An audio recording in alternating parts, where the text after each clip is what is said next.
Com a santa e poderosa paz do Senhor Jesus, amém. E bom, né? Todo mundo aqui hoje, mais um culto de doutrina. E já que é culto de doutrina, a gente vai contar uma história de alguém que foi provado porque obedecia. Vamos lá, livro de Jó, primeiro, versículo 7.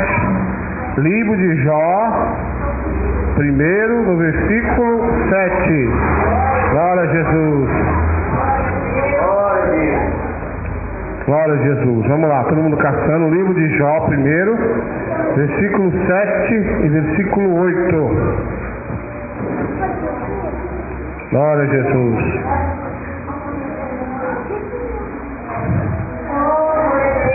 Glória a Jesus. Todo mundo já achou? Livro de Jó, primeiro, no versículo 7 e versículo 8. Olha o que diz aqui. E disse o Senhor a Satanás: de onde vem Satanás? De rodear. E disse Satanás ao Senhor: de passar por a terra e rodear por ela. E disse o Senhor a Satanás: observaste meu servo Jó, homem íntegro, reto, temente a Deus e que se desvia da aparência do mal. Fala assim comigo: Jesus, eu quero ser como Jó. Fala: Jesus, que goteja como chuva a tua doutrina em mim. Fala: eu te amo, Jesus. Amém. Pode assentar, bater palmas agora a Jesus.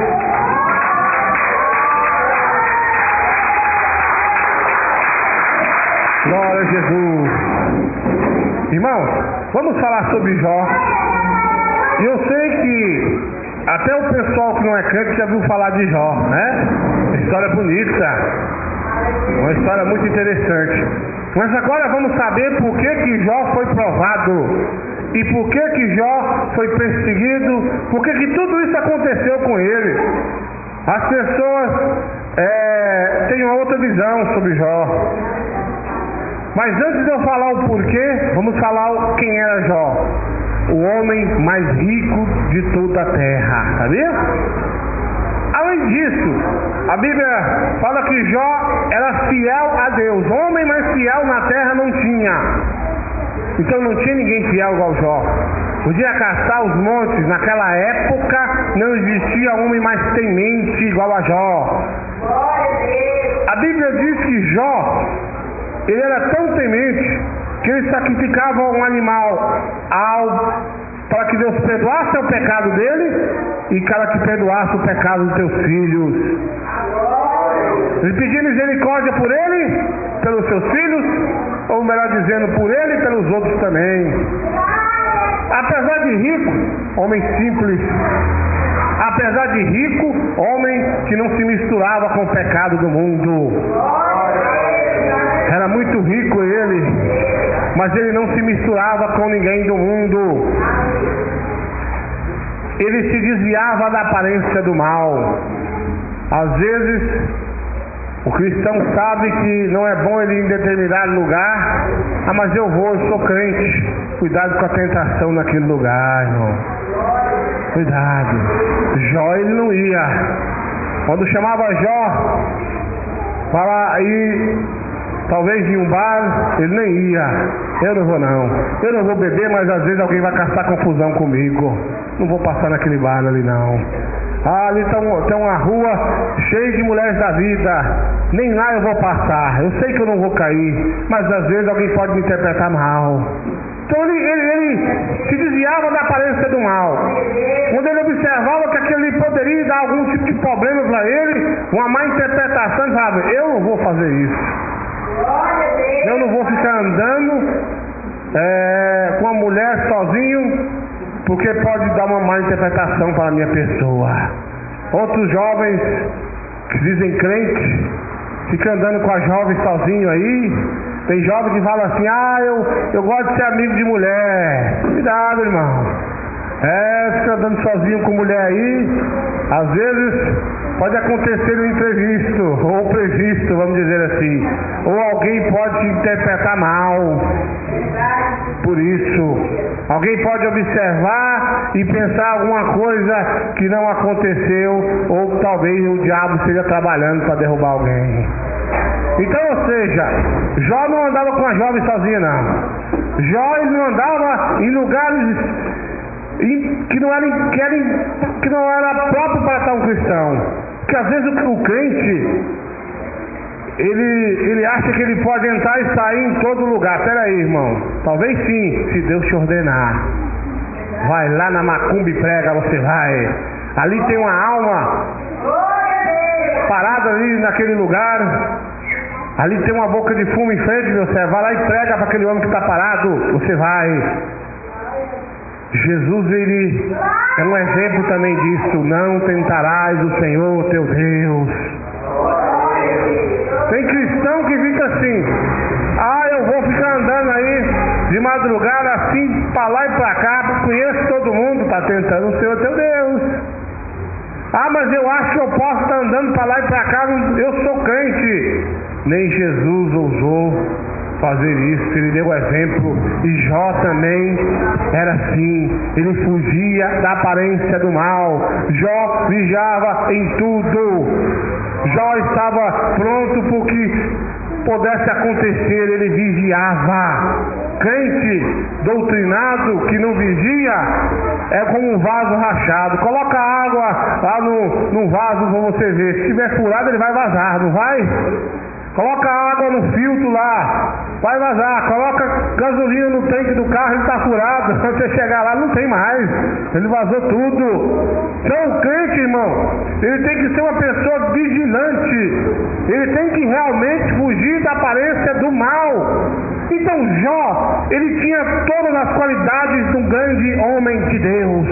Pastor, mas então por que Jó foi provado? Vamos chegar lá. Primeiro vamos contar a prova de Jó. Satanás estava no que nós falamos como o segundo céu. Como eu gosto de explicar, o primeiro é o céu azul, que você vê, agora não, está de noite, você vai ver estrelado, é o primeiro céu. O segundo céu é depois dessa terra, né? Acima da terra. É o segundo céu. E o terceiro, a Bíblia diz que é onde mora Deus. E Satanás, ele estava acima do planeta, do globo terrestre. E Deus, sabendo de toda a malícia de Satanás, e Satanás também querendo ter uma oportunidade de Deus falar alguma coisa, porque Satanás não pode falar nada para Deus, senão, se Deus não quiser que ele fale, né? E Satanás estava ali tentando chamar a atenção de Deus, fez um projeto na mente: não, tem que acabar com esse homem. Por que o diabo queria acabar com Jó? Inveja. A primeira coisa que vamos citar aqui é inveja. O diabo, ele tem inveja de quem é crente. Quem é crente de verdade. Vocês batem palmas nas aulas de Jesus. Então, ele observando Jó com muita raiva e ira, e sabendo que ele não podia tocar em Jó, porque aquele que é crente fiel, o diabo só pode tocar em você se Deus permitir. Ele pediu permissão a Deus. Senhor, aliás, o Senhor disse para ele: de onde vem Satanás? Ele falou: Pai, agora o grande Deus está falando comigo, de rodear a terra, de passar por ela. Observasse meu servo Jó, porque Deus sabe tudo. Eu observei.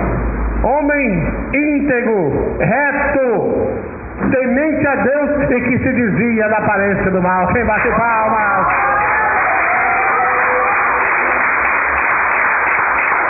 E Satanás, ele não perdeu tempo. Olha, o diabo não brinca de ser diabo, então não vamos brincar de ser crente também. Vamos ser profissional no que é obedecer a palavra de Deus, a doutrina de Cristo. E o diabo logo falou: olha, mas também, Senhor, é claro, o Senhor dá tudo para ele. Ele tem aí dinheiro, ele tem riqueza, ele tem tudo. É por isso que ele é fiel. Deixa eu tocar no que o Senhor deu para ele. Agora, por que o diabo ficou com raiva de Jó? Não tinha ninguém mais fiel do que ele. Então ele tinha inveja, porque o diabo não tem direito de ser fiel, porque ele já foi condenado por ter se levantado e tentado tomar o trono de Deus. Mas Satanás, ele tinha inveja de Jó, porque Jó obedecia à doutrina de Cristo. Ser crente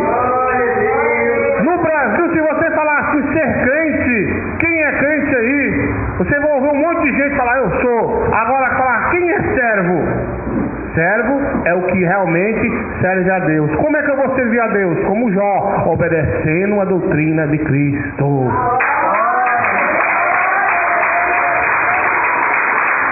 Então, ou seja, Jó lhe obedecia a Deus nas suas vestes decentes.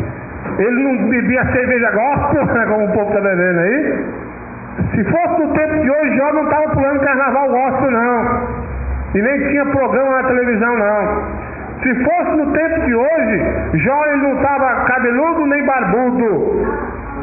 Mas ele estava enquadrado na doutrina de Cristo.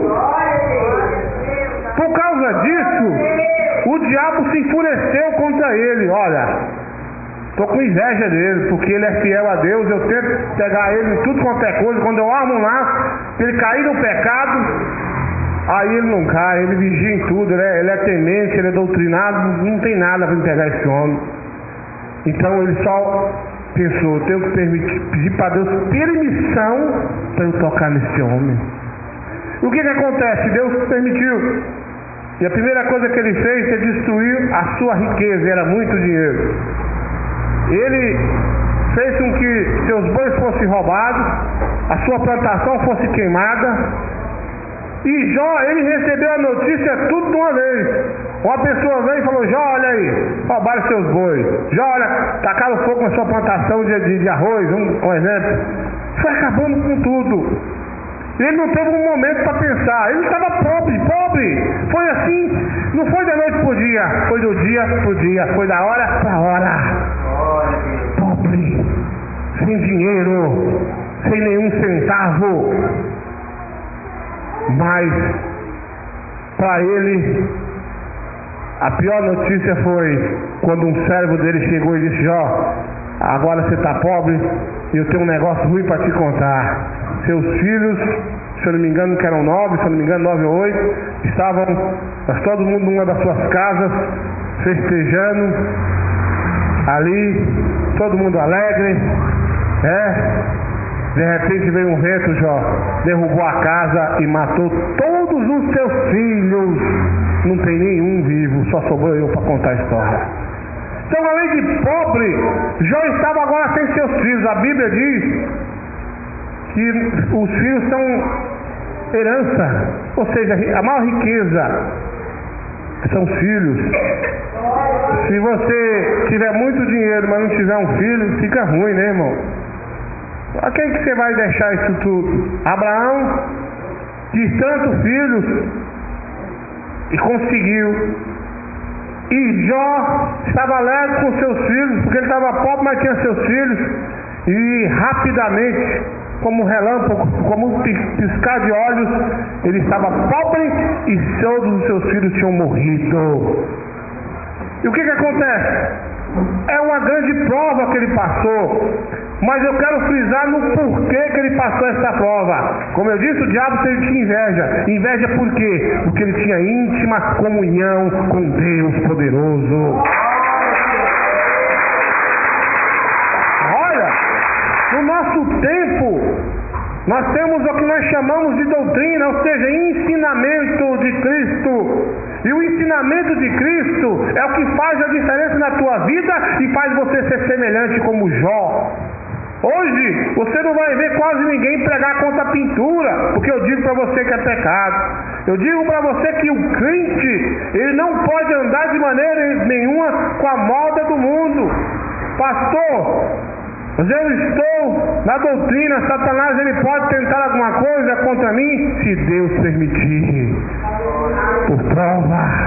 Mas tem crente, irmão, que ele é supostamente de doutrina, mas ele comete coisas e deixa a porta aberta, e depois, pelos seus atos, ele consegue passar a luta colocada para suas próprias mãos.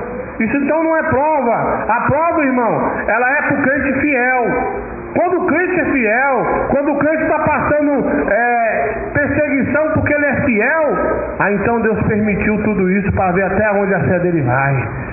Deus, ele olhou para Jó e disse, e pensou: eu sei, porque eu capacitei meu servo para passar por isso. Eu sei que ele é capaz de ser provado e passar por isso. Então, às vezes, você para um pouquinho para observar o testemunho de Jó. Ele passou luta porque ele obedecia à voz de Deus. Ele passou perseguição porque ele estava na doutrina de Deus. Por isso que ele passou. De repente ele estava rico, de repente estava pobre, sem nada. Bom, Satanás pediu uma permissão a Deus. O Senhor disse: Satanás, e aí, meu servo Jó está firme comigo? Senhor, mas eu deixei ele pobre, mas tem uma coisinha que eu queria pedir para o Senhor, que é: agora ele vai cima, agora ele vai largar do Senhor, ele vai largar da doutrina, ele vai largar. Agora ele vai para a igreja mundana, vamos dizer assim, se fosse no tempo de hoje. Agora ele vai adorar a Deus estranhos. Eu vou tocar o meu dedinho fedorento nele para atacar uma doença. Aquela mão imunda de Satanás. Até o diabo para tocar num crente doutrinado, só se Deus permitir. O crente que não tem televisão, o crente que não tem Facebook, o diabo não pode tocar. Aleluia! E Deus permitiu. E ele foi com seu dedinho redorento e colocou a doença mais temida da época: lepra. A lepra não tinha cura e era discriminada pela sociedade.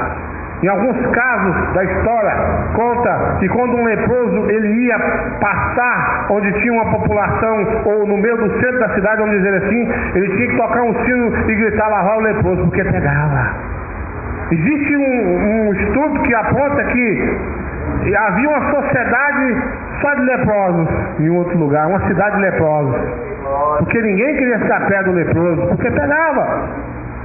Então Jó, ele estava doente, a lepra. E agora? Pobre, sem filhos e doente, leproso. Estava leproso. E um dia, seus amigos resolvem visitar ele. Fiquei sabendo que Jó está numa luta, vamos lá ver. E quando seus amigos veem a situação dele, eles começam a chorar e se humilhar ali, e chorar com ele ali, claro, de uma certa distância, né? Para não pegar a lepra. Mas um vira pro outro e fala assim: você está pensando no que eu estou pensando? Eu estou pensando também. O que é? Jó, como diz lá no Maranhão, tá lascado, né? Mas por que tá lascado? Se fosse no Maranhão, essa linguagem dos maranhenses, né? Hoje não tem nenhum maranhense aqui hoje não, mas é assim que ele fala. Ele pecou contra Deus. Eu acho que Jó estava em adultério. Eu tô achando que ele estava adorando um bezerro de ouro lá. Eu acho que ele passou. Ele fez foi macumba, não foi não? Não, para estar lascado assim, né? É porque alguma coisa ele fez com Deus, ele não tinha feito nada. E seus amigos apontam o seu dedo e acusam: fala o que você fez contra Deus. Qual é o seu pecado contra Deus? E ele não tinha feito nada. Ainda ele orou, pedindo que Deus perdoasse os amigos dele. Não sabia nem o que ele estava falando. Passa algum tempo depois, a sua esposa vai até ele e diz: olha, Jó, amaldiçoa teu Deus e morre. Nunca que eu vou fazer isso. Tudo que eu tinha, ele deu, ele mesmo tomou. Irmão? Então ele glorificou a Deus ali. Mesmo ele estando passando essa prova, ele sabia que Deus podia restituir tudo dele, porque mesmo ele sendo fiel, e Deus dando tudo para ele, e mesmo sendo fiel, passando por aquela prova, ele falou: se eu continuar fiel, Deus vai ter misericórdia de mim.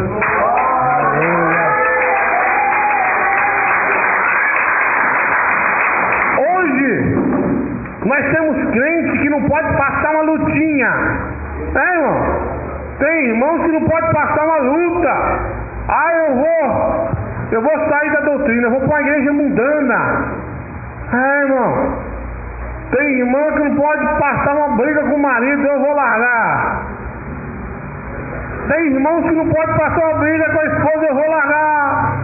Tem irmãos que não pode passar luta financeira, eu vou largar Jesus, porque eu sou dizimista. Irmãos, olha o testemunho de Jó, homem íntegro, reto, temente a Deus e não se desviava da aparência do mal e não se desviava da presença de Deus. Aleluia! Será que foi fácil? Irmão, nós que é pobre, né? Se você passar uma peleza, meu corpo tá grosso. Mas depois que você acostuma com um jabazão de primeira, irmão, um carro bom, aí, meu amigo, você ficar sem isso aí é complicado. Né, irmão? É difícil. É como você tem um carro, quando ele quebra, você fica uma semana sem andar com... Meu Deus, estou andando de a pé, que luta. Entendeu? Então o Jó estava acostumado com tudo bom e do melhor. E Satanás pensou assim: eu vou colocar meu dedo fedorento em tudo que ele tem, aí eu quero ver se ele não blasfema contra Deus. Ele não fez isso. Ele não tinha o coração nas coisas do mundo, ele não tinha o coração preso dos filhos que perdeu, mas o seu coração estava preso em Deus. Aonde tiver seu coração, aí também está o seu tesouro. O crente que obedece à doutrina, ele obedece porque ele santifica o teu corpo. Quando ele está santificando, leva em constante oração e jejum. Então o que acontece? Quando ele está dessa forma, irmão, ele está se preparando para encontrar com Deus. Se ele perder um carro, ele deixa para lá.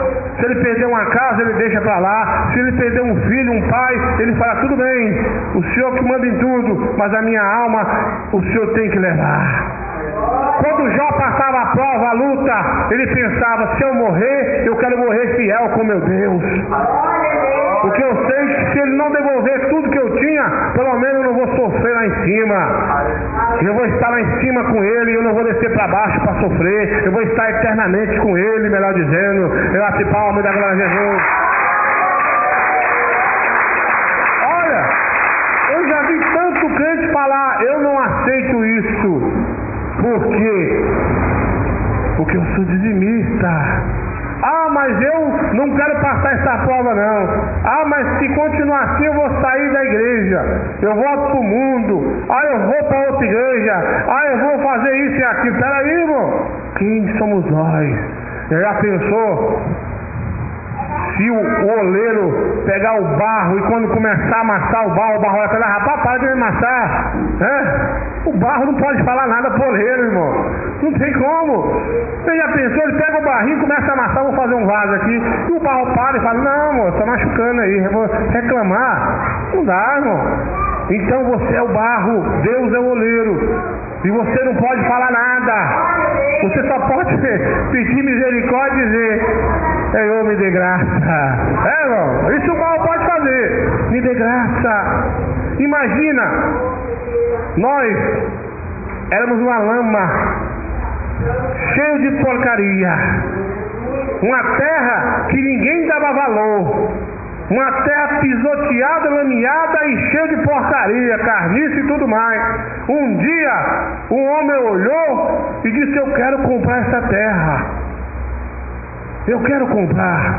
Você sabe que todo aquele que se entrega ao pecado é escravo do pecado, então ele é servo do inimigo, do próprio diabo. E Deus, olhando de cima, o próprio Cristo falou: eu vou comprar essa terra. Eu vou trabalhar nessa terra. Quanto que custa essa terra? O proprietário do pecado disse: eu quero o teu sangue. E Jesus derramou o sangue dele para comprar essa terra podre que era nós. Com o sangue dele, ele nos comprou, ele nos lavou, ele pegou toda a sujeira, tirou do barro e fez vasos de honra para ele. Agora me diga uma coisa: como algumas pessoas se dizem cristãos, se dizem que são como Jó, se não aguentam uma provinha? Eu acho que ninguém aqui passou uma prova como Jó, passou? Eu não vi. Agora imagine, irmão, o tanto que Jó sofreu, como Jó sofreu, e o pouquinho de luta que nós passa.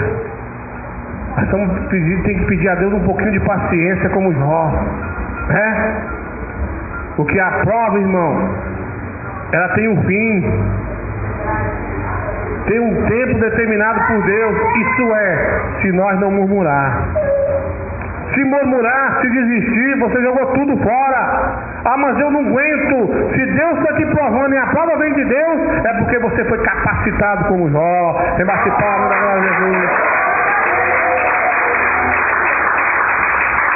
Agora tem irmãos que colocam um brinco na tua orelha e coloca uma roupa sensual. Ah, eu sou crente e eu estou passando prova como Jó. Peraí, prova como Jó? De maneira nenhuma, porque ele era reto, ou seja, ele era fiel. Ele passou prova pela sua fidelidade à palavra de Deus. Ele passou prova porque ele é fiel a Jesus Cristo. Então o crente, quando ele está realmente sendo provado, é porque ele é fiel. E quando ele é fiel, o diabo olha e morre de ira porque ele é fiel. Aleluia!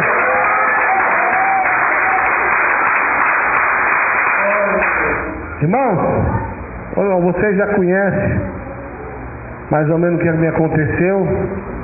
Jesus mandou eu abrir essa igreja e eu orei 3 anos e 3 meses para começar o primeiro culto numa área. E eu orei a Deus e falei: Jesus, fecha a porta do meu emprego, porque eu quero usar o dinheiro para construir tua igreja, tua primeira igreja aqui. Porque quando eu era jovem, antes de me casar, fui ver o terreno onde eu fui construir a minha casinha. E uma voz desceu do céu e disse: aqui vai ter uma igreja. Sabia bem o que Deus estava falando.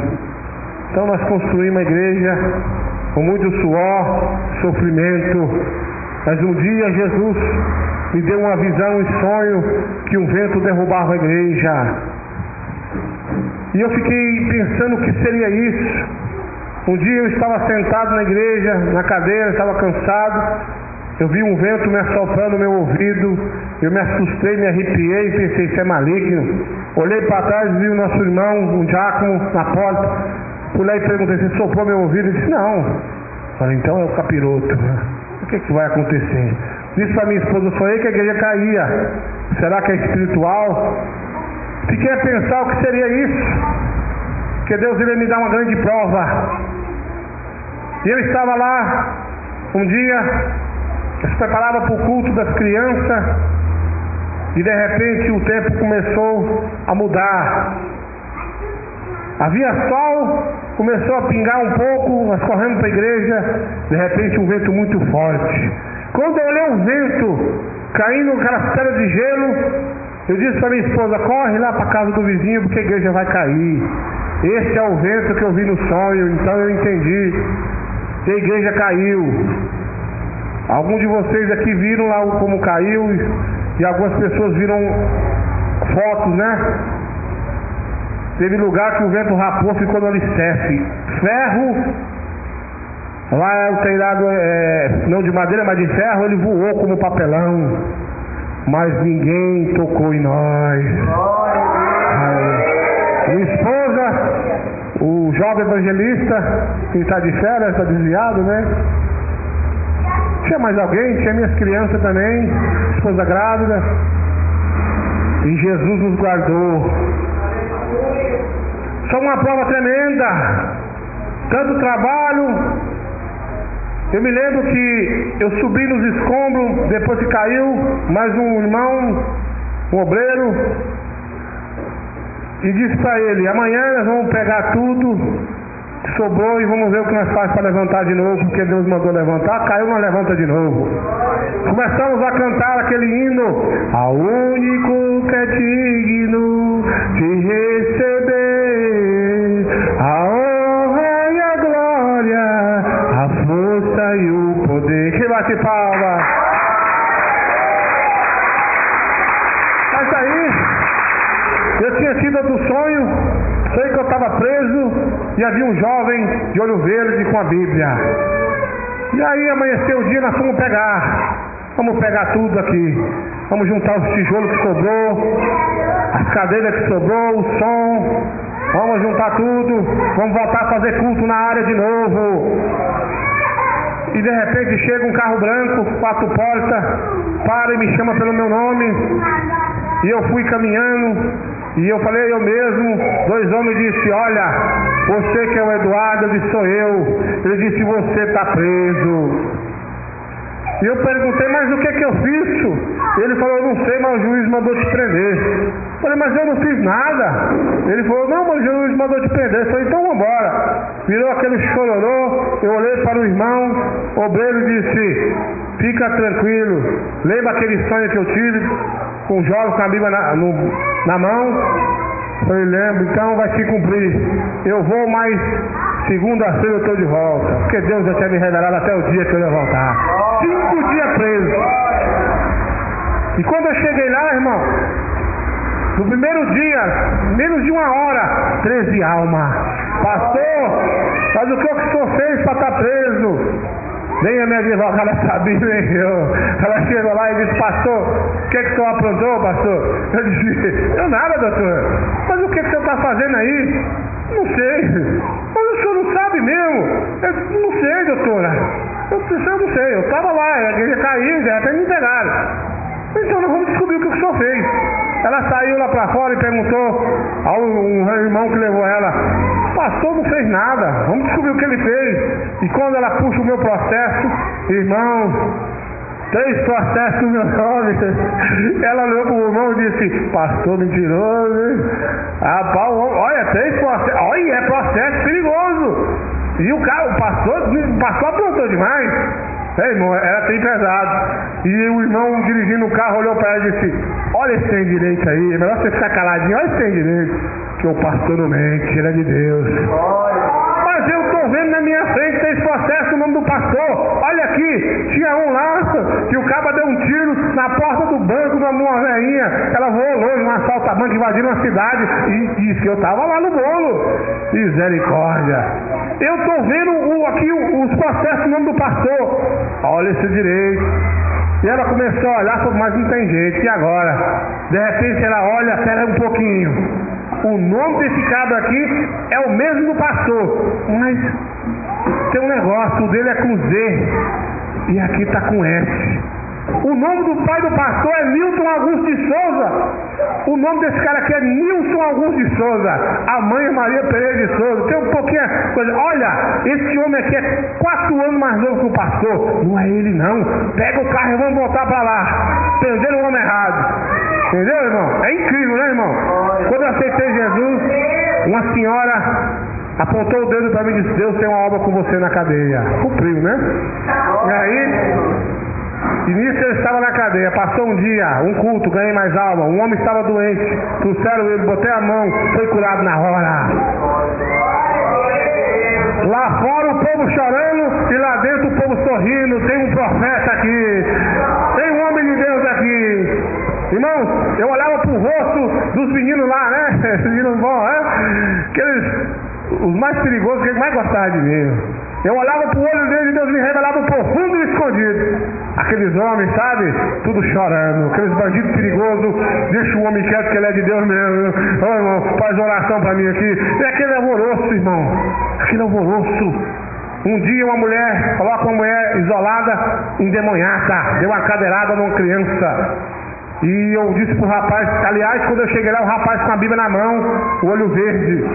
Eu disse, eu te vi numa revelação. Ele disse, como assim? Eu falei, eu tive um sonho com você. Eu sou pastor. O que você está fazendo aqui? Sei lá. Eu vim aqui pregar para vocês, velho. Cheguei sem medo, irmão. Eu fiquei pro lado de fora por um tempo. De repente, chega uma mulher possessa por demônio. Ninguém chegava perto. Estava isolada, claro, né? Não fica misturado, não. Mas eu estava no corredor, eu não sabia que eu estava fazendo no corredor, mas aí eu aprendi, eu estou no corredor porque essa mulher está aqui. Eu disse, filho, me dá essa Bíblia aqui. Para que você quer essa Bíblia? Para mim lá. Ele falou assim, o senhor é doido. A mulher está endemoniada. Eu falei, mas eu sou o quê, meu filho? Eu sou um pastor. Ele falou, então tá bom, vai lá. Peguei a Bíblia, era uma Bíblia pequenininha.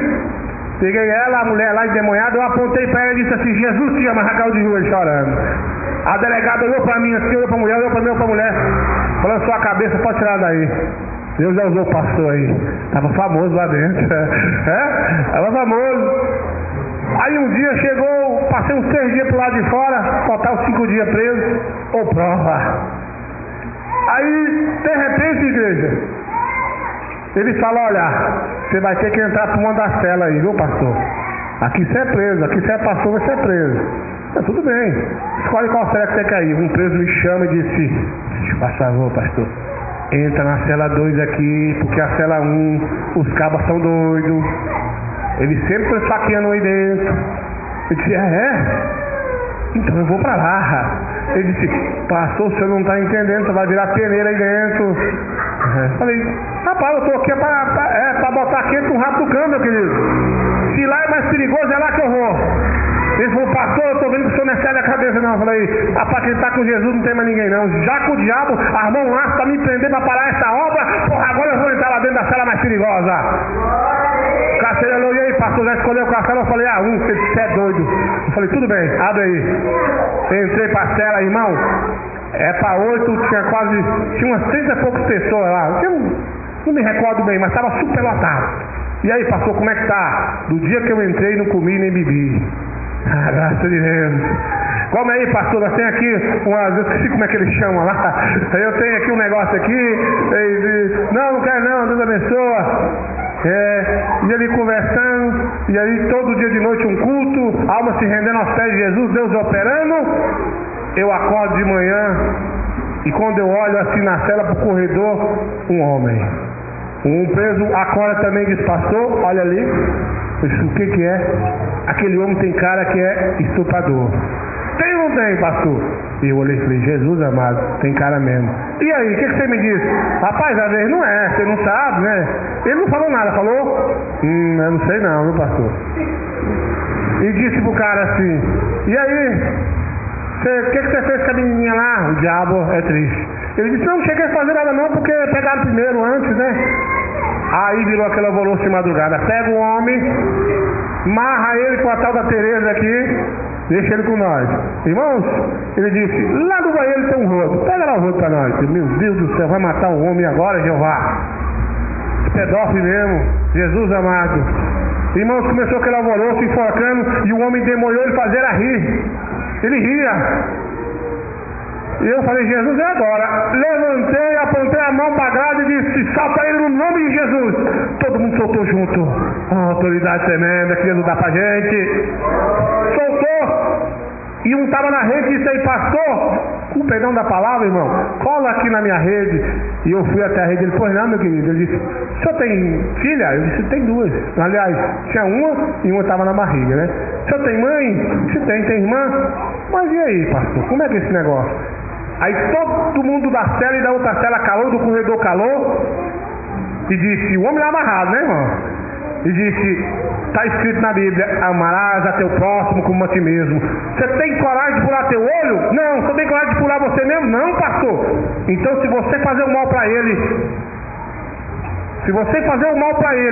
você não ama o próximo como a ti mesmo. Porque está escrito na palavra. E um deu um grito, solta o homem, porque o pastor está correto.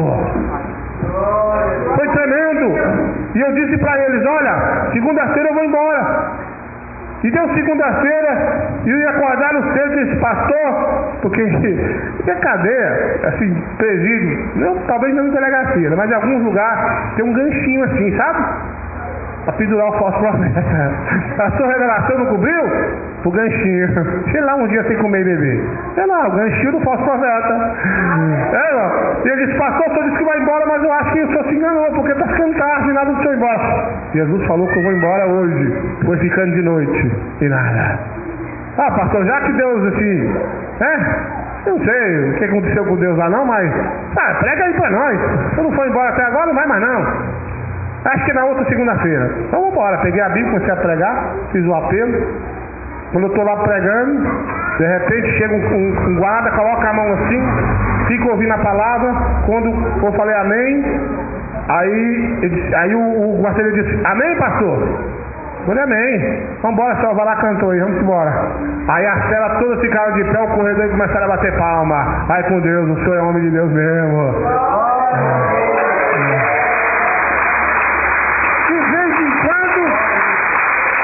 Os meninos aí, sabe, na rua, pastor, falei que ia levar aquela caixa de som roubada lá, eu nunca mais te vi, falei, meu Deus te abençoe, deixa eu ser roubado pra lá. Ou seja, passei uma prova como Jó. Não como Jó, quem sou eu? Mas foi ou não foi? Essa não foi dura? Mas cheguei em casa, recebi as pessoas, meia-noite dobrei meu joelho e disse: Jeová, ó Deus poderoso, o Senhor me provou, mas eu não murmurei nem um minuto sequer. Foi 5 dias preso sem dever, com um abençoado com o nome igual ao meu. Mas eu quero pedir uma coisa para o Senhor: se essa igreja é revelada pelo Teu Espírito Santo, eu quero 5.000 amanhã para levantar a igreja de novo. No outro dia, o empresário foi lá e me chamou e me deu um cheque à vista de 5.000 reais. Aleluia! E nós levantamos a igreja de novo. Por esse testemunho, irmãos, eu quero pedir para vocês: tenha paciência quando Deus te provar. Olha a tua vida, estou fiel na doutrina? Então é prova. E prova tem um tempo determinado para acabar, se você não murmurar. Amém? Amém. Quem recebe essa palavra, bate palma na glória a Deus. Ó, teu irmão está passando prova, vai ver TV, está passando prova, as irmãs, coloca uma roupa curta e vai pro forró. Ah não, você jogou tudo para fora. Aí eu vou para outro ministério mundano. Lá no ministério, lá eu posso tudo, não pode nada, irmão. Quem pode tudo é quem obedece a doutrina. Aleluia. Tá passando luta no casamento? Vou largar a velha e tocar para uma nova? Vai perder a salvação. Aí nos infernos não tem advogado.